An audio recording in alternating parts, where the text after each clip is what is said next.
বিয়াই আহারে লাগেনি তো থাপ্পড় দিয়া দাঁত ফেলে দিব ফাজিল মে ফাজিল ফাজিল ফাজিল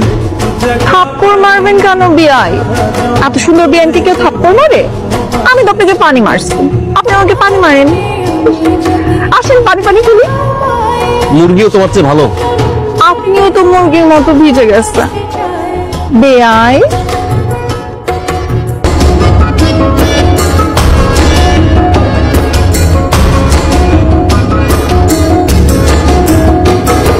যতক্ষণ থাকো কাছে সব ভুলে যায় তুমি গিরে এখন কেন নাই